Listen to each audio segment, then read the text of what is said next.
Cigarette है? Sorry, cigarette के packet में बीड़ी है, बीड़ी। दादा भाई की असली पसंद नहीं है?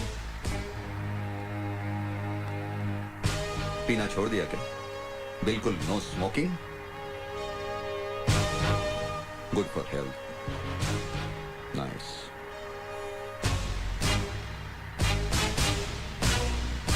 बकबक करना भी छोड़ दिया क्या? हैं? अरे भैया हथौड़ा, यूं चुप रहने से कोनो फायदा नहीं होवत। अब जहां जा रहे हो ना, वहां ऐसा आदर सत्कार किया जाता है कि गूंगे भी गजल ठुमरी गाना शुरू कर देते हैं। हम हैं बनारस के भैया उमरे आ।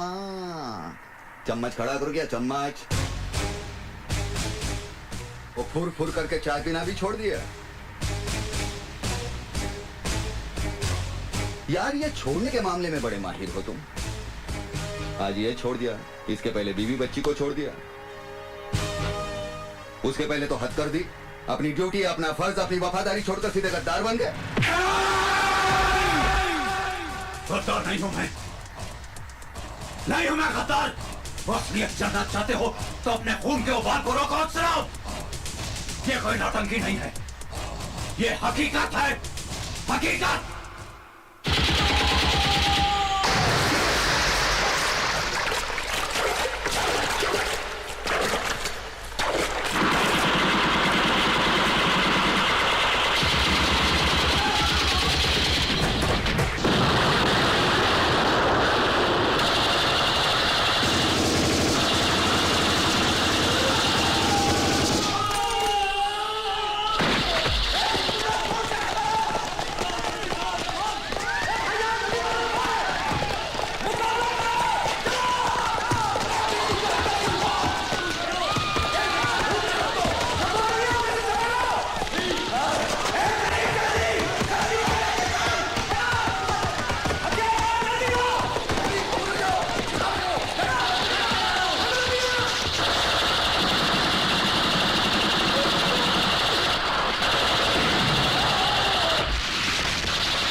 ये नहीं हो सकता जंगी जी, तुम समझ नहीं रहे हो, मिलिट्री का मामला है। आज तक हमने तुम्हारे हर मामले को सुलझाया, चाहे वो इलेक्शन का हो या फिर गंदी राजनीति में किसी को खत्म करने का।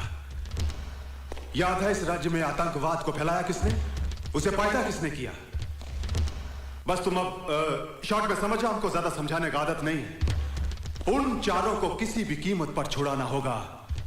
और हाँ, उन चारों में एक मेरा छोटा भाई शकूर भी है, जो हमारे जिगर का टुकड़ा है। और अल्लाह कसम, हम अपने छोटे भाई के नाम का फातिहा नहीं पढ़ सकते। मगर चंगेज, अगर मगर कुछ नहीं, किसी भी कीमत पर उन चारों को छुड़वाना तुम्हारे जिम्मे है। आज तक तुम्हारे हर खेल में हम जोकर बनकर खेलते आए हैं, मगर आज के इस खेल में जोकर। बस चंगेजी, आगे एक लफ्ज भी मत कहना। और एक बात ध्यान से सुनो, राजा साहब जब भी कोई खेल खेलता है तो हुक्म का इक्का अपने पास रखता है, और इस खेल में भी हुक्म का इक्का हमारे पास ही रहेगा। उठा लो इसे।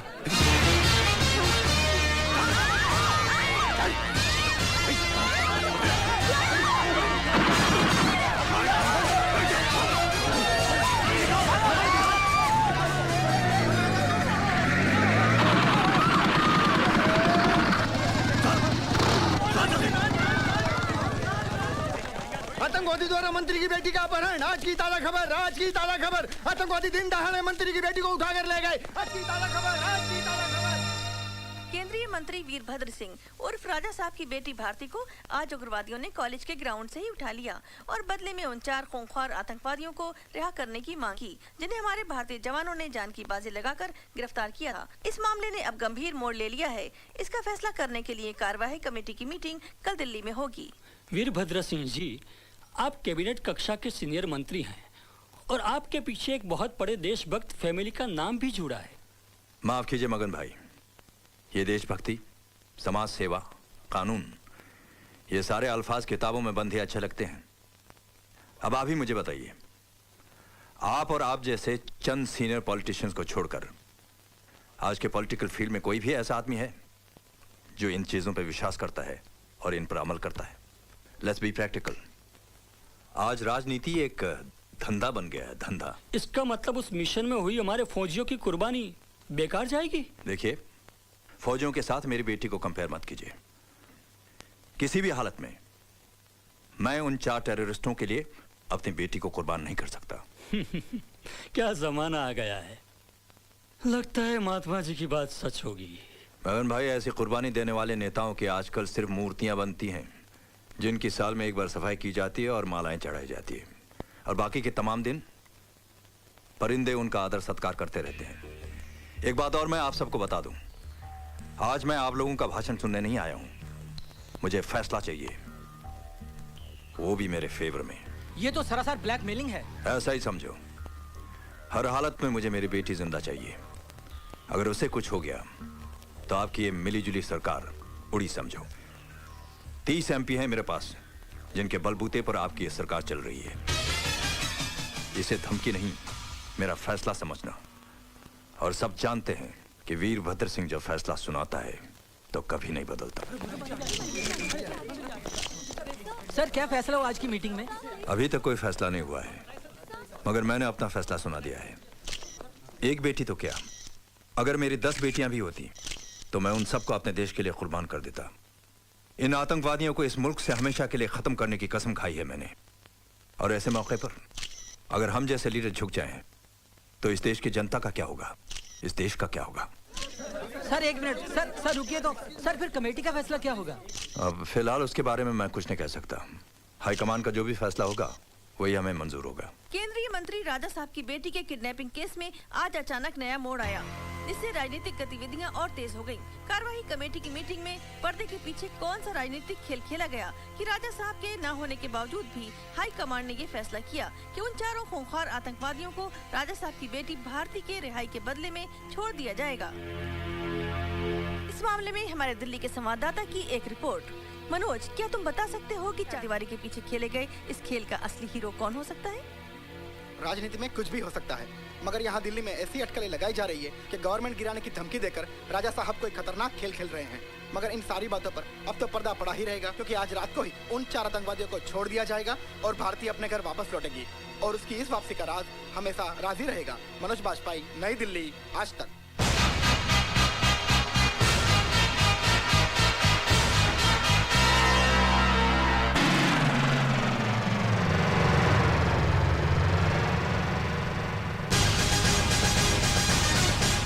रुकिए रुकिए, कहाँ जा रहे हैं आप? मंत्री अंदर है, मैं उनके घर गया था तो पता चला कि वो यहाँ पर है। साहब की जब तबीयत खराब होती है तब वो इस फार्म हाउस में आराम करने आते हैं। उनसे यहाँ कोई नहीं मिल सकता। कोई मिले या ना मिले, आज मैं तुम्हारे साहब से मिलकर ही जाऊंगा। आप किसी भी कीमत पर अंदर नहीं जा सकते।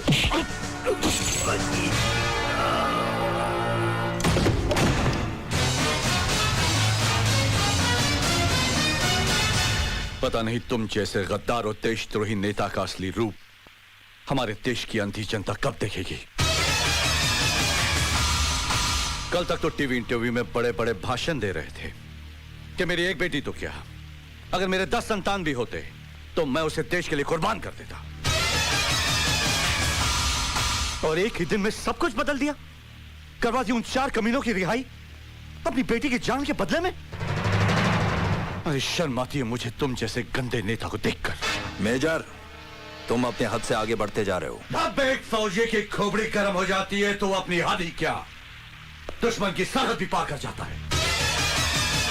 जानते हो उन कमीनों ने कितने हिंदुस्तानियों का खात्मा किया, कितनी औरतों का सुहाग उजाड़ा, कितने मासूम बच्चों को यतीम किया। उन्हें पकड़ने के लिए हमारे कितने जाबाज जवान शहीद हुए। और तुमने एक लड़की, तुम्हारी बेटी की खातिर उन 4 आतंकवादियों को छुड़वा दिया। राजा साहब, सरकारी कुर्सी बाप की मोहब्बत निभाने के लिए नहीं, देश की रक्षा के लिए दी जाती है। सच कह रहे हैं आप, बिल्कुल सच। भारती, तुम? हाँ मैं। आज मैं भी अपने बाप का असली रूप देखने यहाँ चली आई हूँ और पता चला कि बीमारी के बहाने आप यहाँ कौन सा आराम फरमा रहे हैं। भारती, तुम भी इन वर्दी वालों की बातों में आ गई। आप इस देश की जनता की आंखों में धूल झोंक कर उन पर राज कर सकते हैं पापा, मगर अब अपनी बेटी की आंखों में धूल झोंक कर उसके दिल पर बाप बनकर राज नहीं कर सकते। मुझे शर्म आती है आपको बाप कहते हुए भी, जिसके बाप ने आजादी की जंग में अंग्रेजों की गोलियां अपने सीने पर खाकर इस देश को आजादी दिलवाई थी, और आज उसी का बेटा आतंकवादियों से गले मिलकर अपने ही देश को लूट रहा है। भारती, बंद करो ये बकवास। ये बकवास नहीं, हकीकत है।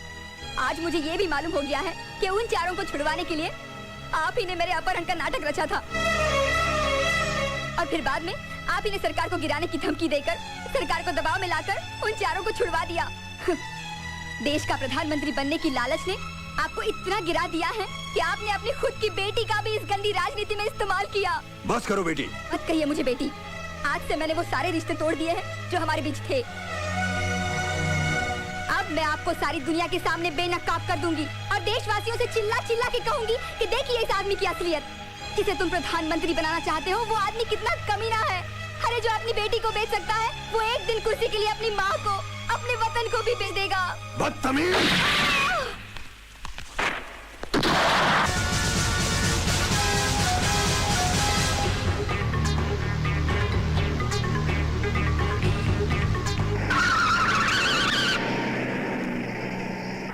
वीरभद्र सिंह आतंकवादियों से मिला हुआ है sir. What? That's not possible. उसने अपनी बेटी को भी मार दिया सर, अपनी असलियत छुपाने के लिए। जी हाँ, वो इस वक्त मेरे कब्जे में, मैं उसे हेडक्वार्टर ले आ रहा हूँ sir.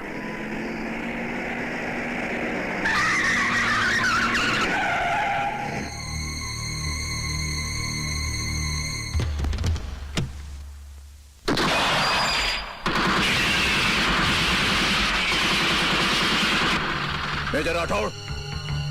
Major Rathod. Major Rathod, come in over.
Major Rathore!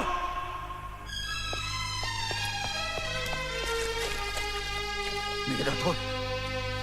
Major Rathore! Major Rathore! Major Rathore! Major Rathore! Major Rathore की मौत इस जंग की शुरुआत थी। लोग कहते हैं शैतान की उम्र लंबी होती है, इसीलिए मेरी गोली से 2 बार बच गया साला।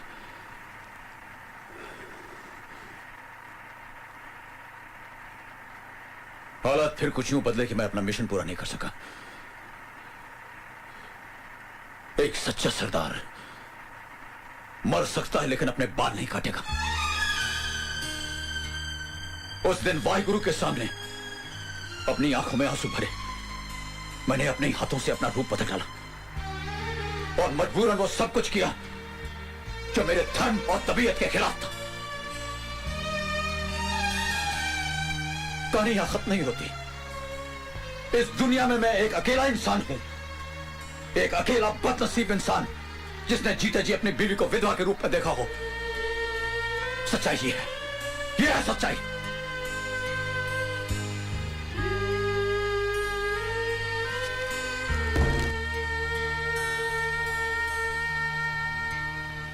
जिस मकसद से मैं आपका आर्मी हेडक्वार्टर लेके जा रहा हूं वो तो पूरा हो गया, लेकिन आपका मकसद अभी पूरा नहीं हुआ